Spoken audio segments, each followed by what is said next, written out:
Hey everybody, Ethan Quant here, your host for the Real EQ podcast. Welcome back to another dynamic episode. Today we're diving into the world of money, mindset, and legacy with somebody who's on a mission to change how not just Bahamians, but everyone thinks about financial success. Nathaniel Butler, co-founder of Druper Solutions. Nathaniel has dedicated his entire life to educating, inspiring, and empowering people across the Bahamas and the globe to rethink the social norms that hold us back financially. As a certified financial planner and Ramsey Solutions master financial coach, he is helping individuals and organizations build stronger financial futures. With a background that spans financial education, international taxation, and human resources, Nathaniel brings both expertise and passion to the table. And trust me, this is a conversation that's going to shift how you think about money. Ladies and gentlemen, this is my dear friend, my money man. Y'all heard that intro, right? This man is literally my money man. Nat, welcome to the show, man. Man, it's great to be here, man. I'm finally on the show. Finally. Nat, when I thought about who I needed on this show, because this platform gives me an opportunity to really have conversations and share with my audience people that I actually like and truly do admire, but people who have impacted my life in such a profound way. And I can say that, Nat, you're definitely one of those people, man. Listen, the feeling is mutual. I really appreciate you being here. So I like to kick off the show, first of all, by just kind of asking my guests one question. Nat, how do you define success? No, I love that. So for me, defining success for me is how many persons that I'm able to take from a point of maybe, say, poverty, scarcity, lack, to a level of abundance. Whether that means from taking someone who's paycheck to paycheck to now being probably a millionaire, or taking a family that was completely in debt to now being able to manage and meet its obligations, or taking an individual who may have kind of like in disarray and allowing them to be in a position where they can live their desired life.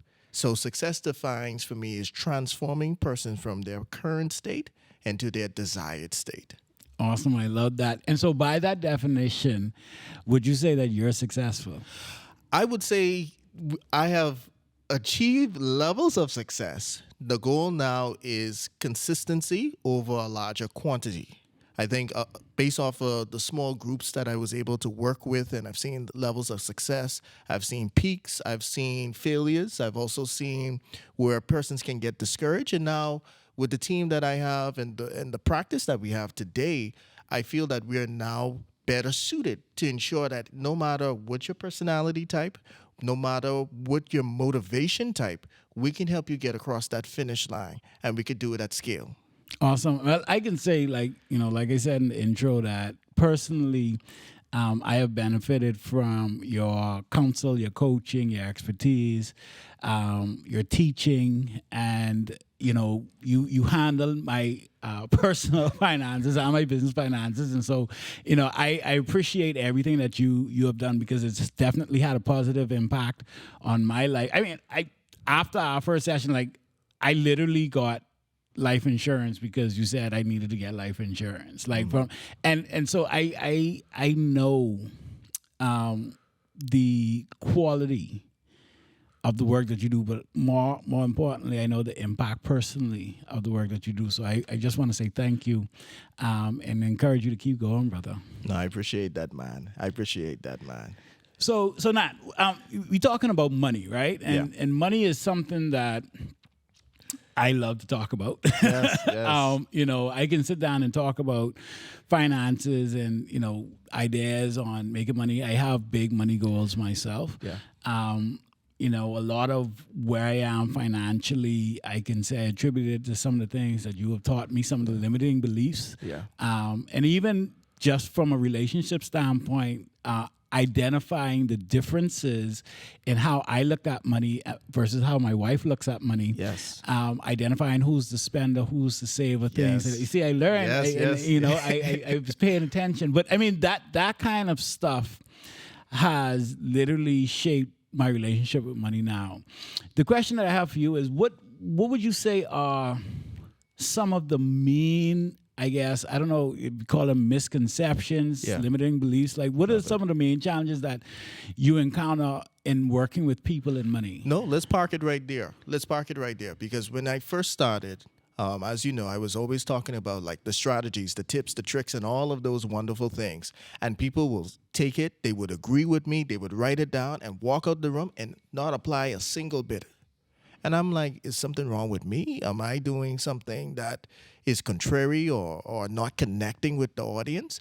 And then I began to realize financial psychology. You talk about it, how we view money, right? That is a major factor. Matter of fact, I would say it's 80% of the battle itself. And then the other 20% is just behavior, habits, and practice. And so when we started to dive into the whole concept of financial psychology, how we view money, how we interact with money, you'll find that most of the limiting beliefs that we have as individuals were formed out of trauma. So we're walking around filled of trauma, of past events that have happened in our childhood that are defining how we view money, whether positively or negatively. And in most cases, you will find it's negatively with limitations that are impacting you as an adult today. So let's talk about it. Let's break that down even further. So the average individual who may have, when growing up, there was a level of scarcity in the home, right? We just barely had enough. We had a meal, but it was barely enough. We weren't poor, but in the context of how we view ourselves today, yeah, we were kind of living in a more impoverished kind of lifestyle. You don't wish that on yourself today, right? So what end up happening is you find that persons will now form this belief, I'm going to only do just enough to get by. Or we don't need to go the extra mile. Or, the rich people who put in the energy and time, at the end of the day, all of them are thieves, and you start to form these concepts that may not even be truth in some cases, and might not even be factual. It's just an opinion. And then some of it is passed down generationally. You could be in a circle of people who may not view money, may not view relationships, may not view time and put a value on it. And then as you get older in life and you start to walk into some of the professional connections that you want to enter in today's time, or you try to better your time management kind of thing, you find yourself going into these like self-sabotaging habits or mindsets, and you're trying to figure out why every time I have this opportunity to connect, why am I destroying or sabotaging these relationships? Yeah. Simply because it was formed during the childhood. And unless you are aware or go through a process of reflection to some degree and identify, okay, who spoke to me back when I was a child in regards to money in this particular area, and address it. Is this right? Is this truth? Is this fair? Is this something I could use today? And then from there, educate yourself, right? Like retrain your mind on how it does work or how the system works. And then fair and fine, you find yourself being able to really flourish. You know what I mean? I can say to you, limiting beliefs is the number one reason why most persons are not successful with money. You could have a college degree. You could be even in the field of financial services. Ethan, I came from financial services, right? I was in lending, I was in insurance, I was in taxation, and I can say this without any backlash. You'll find that most persons are trained to do their job, right? Yeah. They're trained to handle the product or the service that their job requires them. But in regards to the management of their money, loss. And don't let there be a limiting belief on top of that to say, don't learn about money, or money is bad, or too much money is bad. You know what I mean? Yeah. It's crazy. It's crazy. I as you're talking, like I'm just reliving some of the things. And even when I talk to people in my family now who I say haven't gotten over that, right? You still hear it. Like you still hear the things. And I'm like, no, it doesn't have to be like that. Question though, like at what point did you realize that this was something that you wanted to do? Like how did we get from, all of these, little Nat growing up, playing on the playground to, I really want to help people create generational wealth. Like, how do we get from there to here? So listen, it started with my mother, right? I tell the story a lot. So sometime back, my mother had to retire 10 years before her retirement age, simply because of an incident that happened at work, right? She was framed for a crime that she did not commit. And as the time went by and they were able to prove her innocence, the stress level of it triggered certain things within her body. As a result of it, she had a major medical crisis. The doctor at the time told her, if you want to see your grandchildren, you need to leave the job now. You cannot take on any more stress. As a result of it, she left the job and she went fully into retirement. Here lies the issue. I went from a 2-parent income home to 1. Life and our lifestyle completely changed overnight. And I watched shortly thereafter all she would have accumulated been spent in areas today, with the knowledge I have today, I would say it probably was mismanaged back then. Something in me turned, you need to do something about this. You need to help. But in my current state at that time, I was just approaching graduating high school. I was just as ignorant as my mother. And I'm not saying that to be negative. And she would tell you, if she was sitting right here today, if she was never taught how to handle money, you can imagine her child, me, coming up. You know what I mean? Like my father used to hit me with this quote. He said, use this when you go on the stage. Who trained the trainer? My mother was never trained. My father was never trained. There's no way in the world I would be trained, right? But something in me says, no, I need to help out. I need to do something about this. And from that moment on, as you would have called out, my background originally was HR. And I couldn't get into HR to save my life, I ended up in financial services, started off as a corporate service provider, going into estate planning, and from there I kind of journey along financial services as an insurance agent, an investment advisor, a tax officer.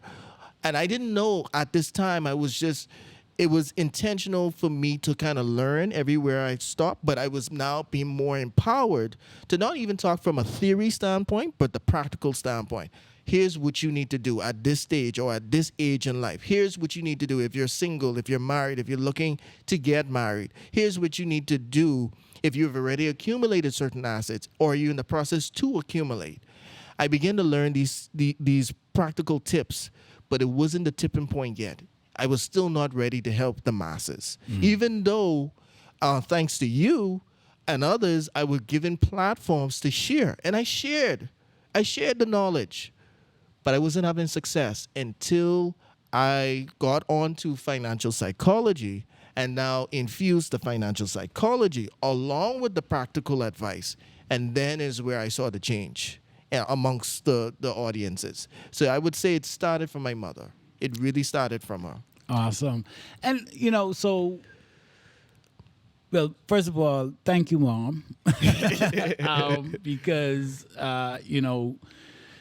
like I said, I could only speak to myself, but I know so many other people that have worked with you and your company, who have seen nothing but positive results, right? Yeah. And so I do appreciate the work that you do, but it ain't for me. Like when I look at you, and I'll be honest, and I was gonna say this off camera, but I said I'll save it for the podcast because I remember the first time I met you. I was like, this dude, I know he's so square. Like he ain't really like. Ian really got the pizzazz. They ain't that crazy. He's like just a straight, they call it a square. Yeah. And I was like, anyway, the person said that, he's the one. He already here. he already got a shirt. Let's just run with it, right?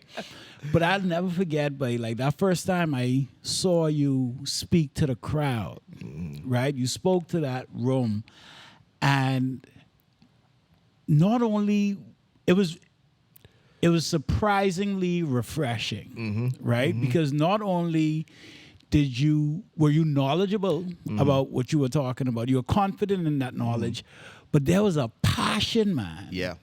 You know, Yeah. there was a genuine passion Yeah. and care and concern Yeah. that you had, and you shared, and I was like, where did this come from? This Yeah. ain't like the same guy. No. And honestly, it shifted my perception of you, because it's like, I was like, you know what? This is somebody that I need to continue to align myself with, learn from, and really keep him close. Because like I said, I mean, it was just the passion, man. Yeah. Like you have a genuine, where does that come from? Like, is it that, maybe you could share a bit about, like, where does that Where did it passion come for from? what you do come from? So when I drawing back on my mother's experience, I didn't want that to happen to any other Bahamian, any other person from the region, any other person who lived in the Western Hemisphere, right? And I shortly began to understand as I went throughout the different areas of financial services. Man, we are the typical person who we came across, like great as an individual, but maybe misguided or maybe ignorant into what they need to do today. So for when I look into the audience, that's my brother, my sister, my father, my mother, my uncle, my aunt. I want to see them prosper. I really want to see them win in the area of money. So now the passion now is I want to be able to connect with you, have a difficult conversation, but present it in a way that you feel so relaxed to laugh with me, to get upset with me, to cry with me, but know that I am hitting you where you live. I am telling you the challenges that you have, but I'm giving you the roadmap how to get out of your situation. And once persons get that comfortable with you and they feel that they can't do it, that's where the passion comes from. I want to see persons change. I want to see them, as I started off by saying, transform. And it's just a matter of just having the knowledge, you know. You're one conversation away from really entering the dream life that you always had. The lifestyle you always dream about. You're one conversation away. You just need that one conversation to spark the interest, water the curiosity that you have, and give you the pathway on how to achieve it. So you is it a situation where you lead with where do you want to go, like this desire? Because one of the things is that, well, I was always a dreamer, so I technically didn't have much of this problem. Yeah. Right? I always thought, but not everybody's like you, though. But I would say that it was quickly growing up, it's for them, not for us. Yes. That's a limiting belief. Boy, get your head out the clouds. Yeah, like, get serious. That's not them. for you. That ain't for us. No, like, go to school, get a good job. Yeah. So you can and do this. Yeah. You know, it wasn't for us. And so that was something that I always felt like it was a dream. Yeah. Right? And not necessarily even that it was my dream life. It was just a dream, but it wasn't for me. Right? And so, how do you even start the conversation about money when people themselves don't even feel that it's for them? And so it starts there. Let's focus on who told you not to dream. Who told you you cannot have that? Who told you? And don't get me wrong, I experienced it in my own life. I'll share 2 quick stories with you. I remember when I would have left my 9 to 5 and went full-time in work. I had a child on the way. My father literally said to me, "Do I need to check you into the crazy house?" My first grandchild, right? But it's very similar to a conversation that I had with my mom. So that's why I laugh. Yeah, like what are you doing? You're throwing your life away. You know what I mean? And so You fast forward and then trying to explain to them, okay, and what you say you're gonna teach people about money? Oh Lord. What? And why are they gonna listen to you? Yeah. No. You need to go back on the job. But like I said, you fast forward and you look at it today, and he's one of the benefactors of why perseverance and continuing in the practice. And, he surely enjoys the benefits of it today. Right. You know what I mean? I'll tell you another quick story. I remember when I was leaving and I told my immediate supervisor, hey, business is taking off. I got to go. By the way, business is so good. You want a job? You could come work with me. They look at me like, you gotta be out your mind. And I'm saying to them, no, like seriously, like you could come work for me. Like, walk out of there. I went to the head person who's in charge of the entire entity. Yeah, so thank you for the experience. You're one of my favorite bosses, and I'm about to leave. Did you do market research in this area? Do you have your proof of concept?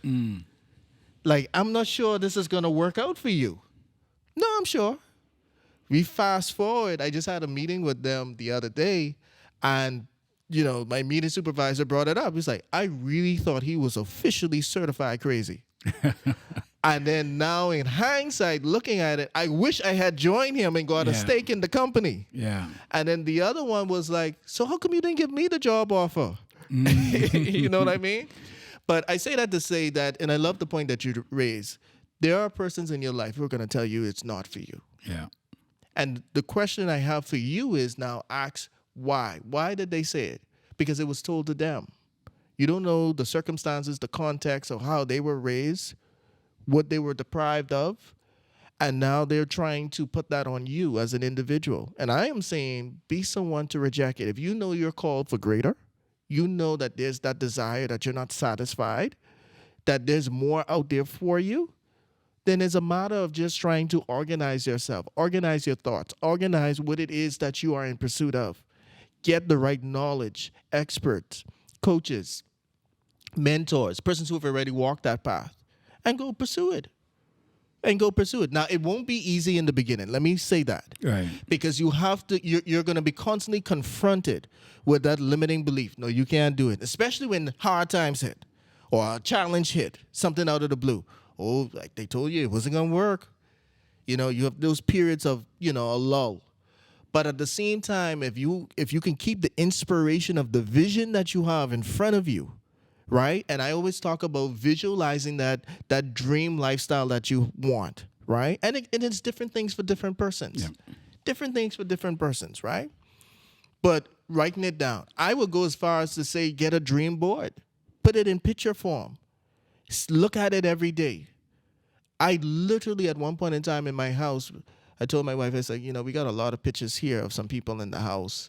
Let's just put them down. Let's put more pictures of what we want to achieve, what we want to see happen. Yeah. Even though it may not be the furthest thing away from coming into reality. And I'm telling you, when we did that, less than a year, less than 2 years, these things would seem to be so far, not even in reach. They now became so possible, so plausible to materialize. You get what I'm saying? Now, I'm not pushing materialism. I want to be very clear. What I am pushing is being in a position that you improve yourself. You improve yourself to such an extent that you tap into your wealth-creating abilities.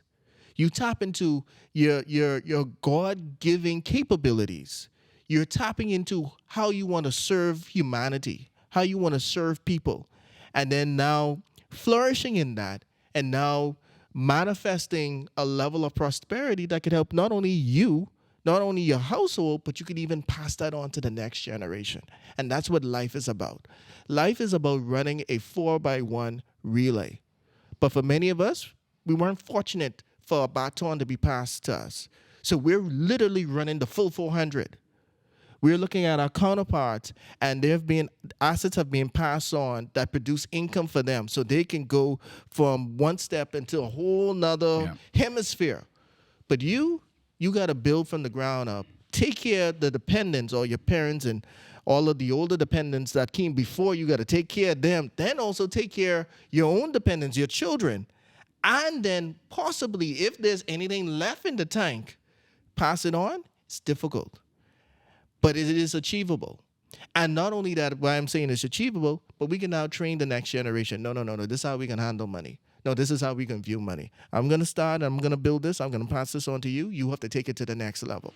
Yeah, but not. I mean, do you honestly believe, or that is it really possible that anybody, regardless of background, regardless of race, regardless of where they started, that they can be wealthy? Like, is that really possible? Ethan, I not only believe it, I've helped people achieve it. It is extremely possible. Now, there's a time factor that is involved. I mean, let's not take that out of the equation. Right. There is a time factor that is involved, right? But it is achievable for everyone. It's just a matter now of assessing where you're at, what you need to do, right? And what opportunities are in front of you. Everybody's opportunities are different. Everybody's skill set is different, right? The first layer or the first level of wealth has to become from you and your earning capacity. You got to start there. It takes money to make some level of money, right? Right. However, the highest level of earning capacity beyond money is really relationships. You see what I'm saying? Yeah. So when you ask that question, for most person, they're thinking, okay, if you're young, then that's possible. But what happens if you're up there in age? You don't have time on your side. Right. But you do have relationships. You might not be the person who's bringing the skill set to the table to leverage that relationship, but you can definitely connect with somebody who can. You can make the pathway. You can eat off of the same plate. So let's put it in context. So I might be skilled, right? I might be a skilled contractor in a specialized area, but I have no contacts. But you have a number of contacts to a community of persons who are high end. You give me the opportunity through your network, and you get a part of the deal. Yeah, but all right, so I get that. And for me, that's a bit of creative thinking, right? Yeah. And I'm a firm believer that, and this is something that I guess experienced myself. I find that it is extremely difficult to think creatively if I don't know how I'm going to pay my rent that's due in 2 days, or if I don't know how I'm going to feed the kids. Okay, right? I agree. And so my thing is that that's all well and good, but right now I on survival mode. So from that point is about getting them stable first. So Okay. when we first met, that was the biggest thing I was preaching. Let's stabilize the ship, right? Let's get the income that is coming in. Let's make sure that we raise it to its highest level. Let's manage our expenses. Let's see what's going out. A lot of people know what they make, but a lot of people can't tell you how much they spend. Yeah. All right. So let's get that balance together first, right? And then after we would have kind of get the cash flow balance together, now we can focus on things like an emergency fund. There's 3 major funds everybody should have in life. An emergency fund is the first thing. Life will be filled with emergencies, and emergencies don't stop and wait until you get your act together to respond to it. You know what I mean? Sure I do. So you need about 3 to 6 months of your expenditure. But if you don't know how much you spend on a monthly basis, you don't even know what that number is. Yeah. You see what I'm saying? The second fund that you're going to need is a sinking fund. We all have goals in here, and we may have to take the goal ticket, whatever that amount of money is for that particular goal, and break that down. You might have to break that down over a 12-month period, a 24-month period, a 36-month period, and put so much aside every month. But I guarantee you on the anniversary, you'll be able to acquire whatever that thing is. And then last but not least, you need risk capital. You need money aside that you can invest. Even if you were to lose it, it doesn't affect your stability. You get what I'm saying? Your security. And then from there, and that's just cash flow. We didn't get to the other areas of your financial life. So for me, it's about getting person stabilized in these areas. So to the single mother who's not making enough, okay, what can we do in the immediate to help you upskill so that you could earn a little bit more? And how can we reposition you that we could reduce your expenses, but you still feel safe with the options that are available? There may not be a whole lot of options, but this is only temporarily until we can continue to look for other source of income to get you to a point of stability. Same thing for the single male who might be living with his parents and may have one or two responsibilities, but because of the income, and remember now, we live in the Bahamas, bro. Right. The Bahamas is ranked in the top 10 most expensive countries for the last 15 years. Even though we have a high income per capita, when you look at what the cost of living is for shelter, for food, for transportation, when you start to add up all of these different costs, minimum wage can't help you. Not in this country. Not even across the region. It can't help you. So what can you do? Well, this is the starting point, but there are some tangible steps that you can take to upskill yourself or to create other areas of value, because life is centered around one thing, the value you bring. Right. Once you're able to increase it, once you're able to share it, people get a hold of it, then after that you find that your income will rise. And that's only the first level. Once you're able to meet your monthly expenditure and you have a basic form of income, the next step is now wealth creation. How do I now use what is coming in, the little savings that I have, and position myself to now acquire assets? And I think this is the biggest challenge that a lot of persons are in. You're either in the bucket of, I'm not stabilized yet, and I'm trying to get to wealth creation, so I would say don't jump stabilization, or I'm already stabilized, I now need to know how to create wealth. Right. You understand what I'm saying? Yeah. And it's just a matter of obtaining the knowledge to acquire assets that produce income. But you know what ended up happening? Many of us have mismanaged money, so we kind of put ourselves out of position to acquire assets. What I mean by that is we got so many bad debts that we don't even qualify to go to the bank to borrow to get an asset that could produce income. Or we have kind of run our health so much into the ground, we don't qualify to get insurance. Or we have kind of wasted so much of our life just on just living life to the fullest, that now the remainder years that we have, we may not be able to acquire enough capital or seed capital to even just get into investments, if that makes sense. So I think that's where the challenge is. But to answer your question, is there hope for that individual? Can that person turn their life around? Yeah. It just requires changing of the mindset, 80% mindset, 20% the disciplined behavior needed to achieve the goal. You know what's interesting? It sounds very much similar. Those characteristics, mindset and discipline, is, I think, two fundamental things that you need to be successful in any area of your life.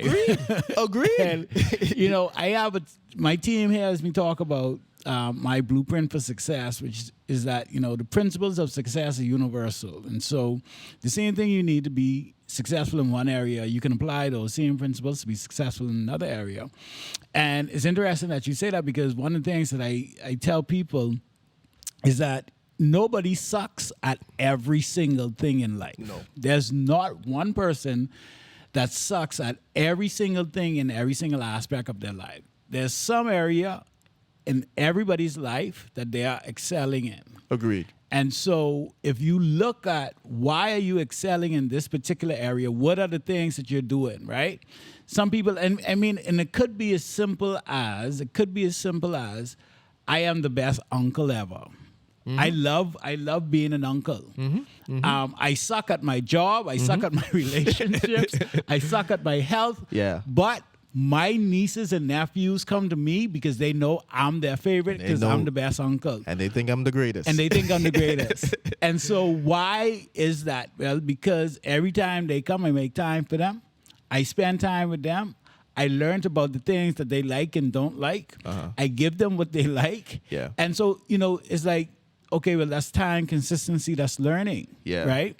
And if you take that time, consistency, and learning and apply it to other areas like fitness or financial or wealth generation or relationships, you're going to get the same results. Of course, man.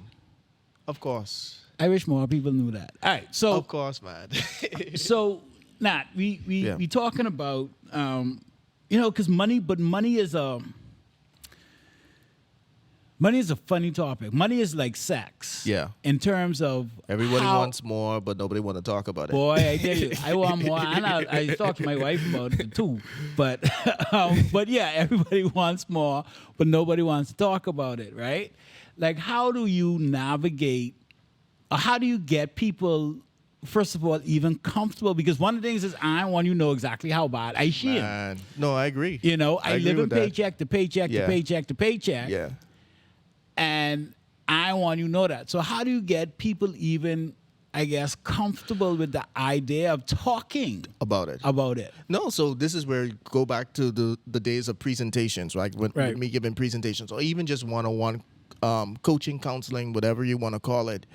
It's sharing a little bit about my story, sharing a little bit about others who would have helped, and letting persons know that at the end of the day, we're not trying to make an excuse, but at the same time, if you were never taught, if you had no formal training in this area, there's a very slim chance you're going to be successful in this area. Right. There's a level of intentionality. There's a level of you need the right mindset. There's a level, as you would have mentioned, a level of discipline that is required. So if you are void of these things, you're not going to be successful. So it kind of lowers the guard a little bit.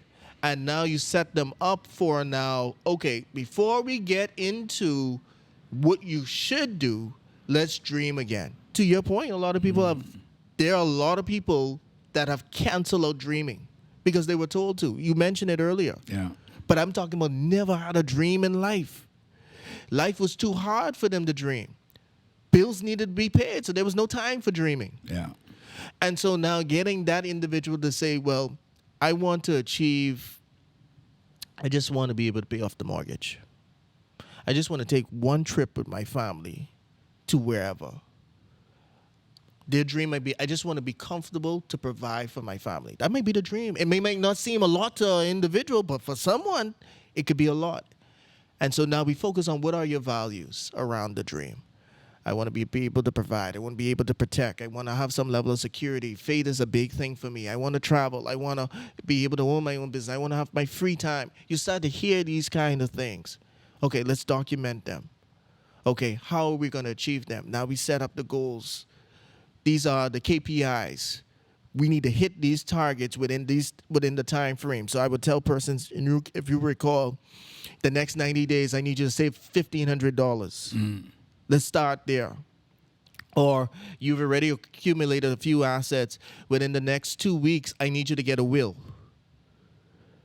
You know, and then as time progresses, you begin to see that you're now attacking and achieving a lot of your financial goals. So a year from now, 2 years from now, that individual is really set up to win with money. They just need 60 days out of a 90-day period where they see the numbers head in the direction they wanted to go. Or they acquire their first major piece to their wealth-building empire. And they see the cash flow or the passive income that comes from it. And that excitement.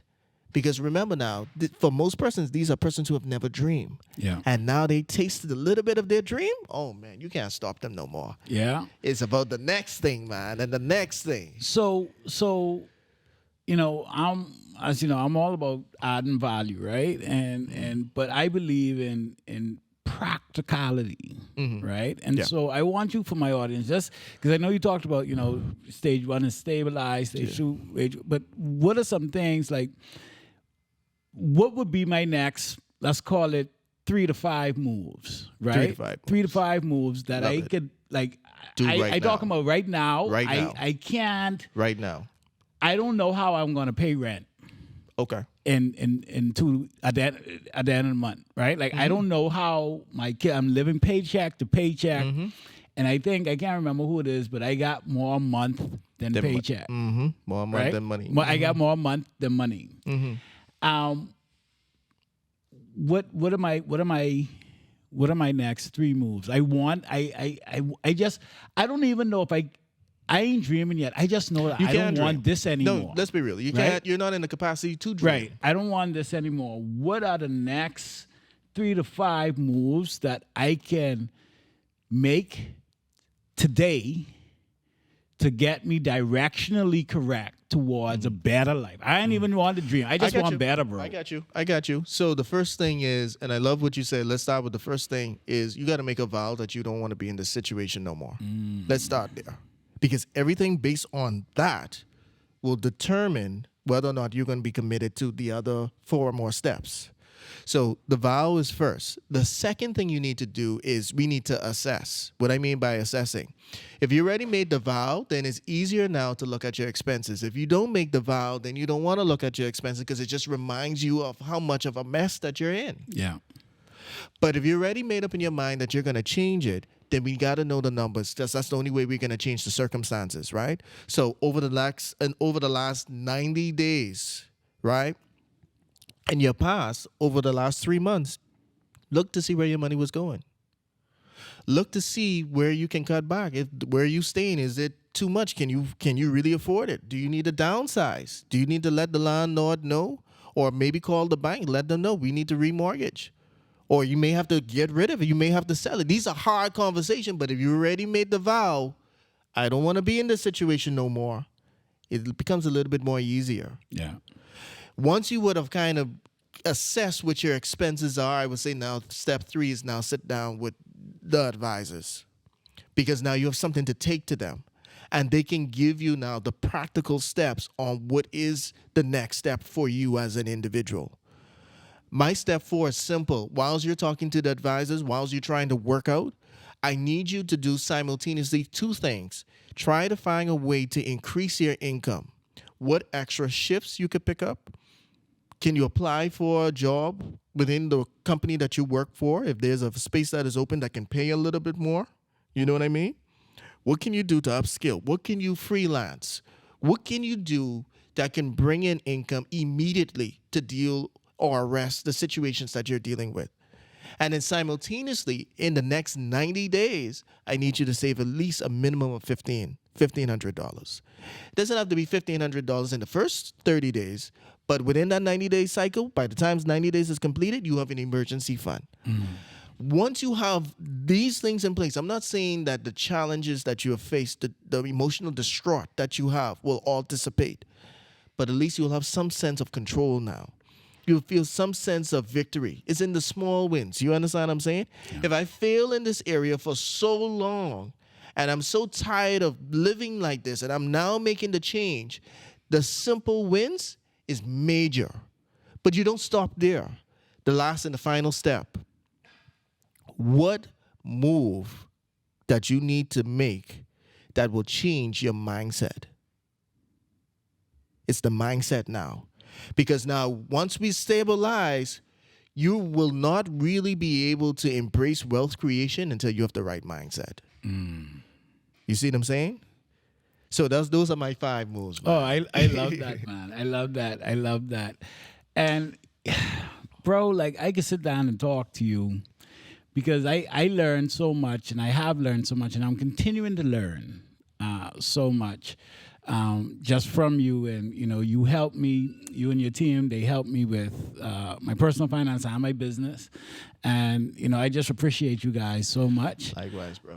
Where could you could look right in that camera there, but let the people know if they want to reach out to you, if they want to get in contact, if they have already made the commitment that they want better. Yeah. Where can they reach out to you, man? Yeah, so definitely I would say first and foremost, just visit us on our website and book an appointment. That's drupersolutions.com. That's drupersolutions.com, and Druper is spelled DREWBER, solutions with an S.com.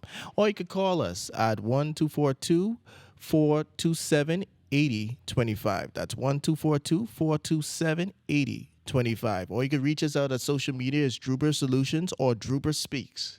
I love it.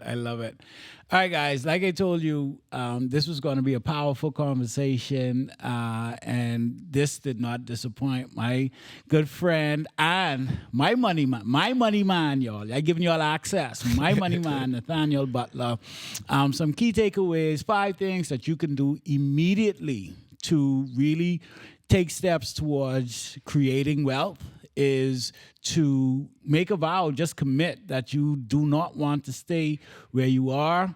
You want to assess. You have to know your numbers. You have to know exactly what the situation is that you're currently facing.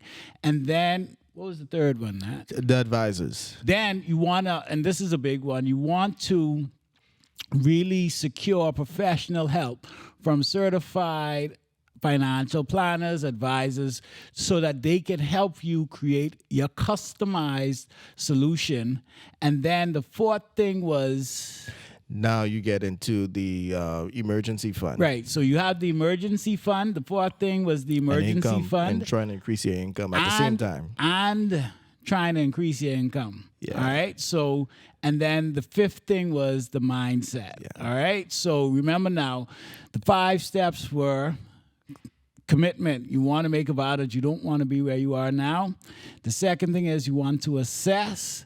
The third thing is that you want to seek certified professional help from the advisors. The fourth thing is that you want to, and it's a twofold, you want to increase your income and get your emergency fund funded. And then the fifth thing is that you really want to change your mindset so that you don't repeat the things that got you where you are in the first place.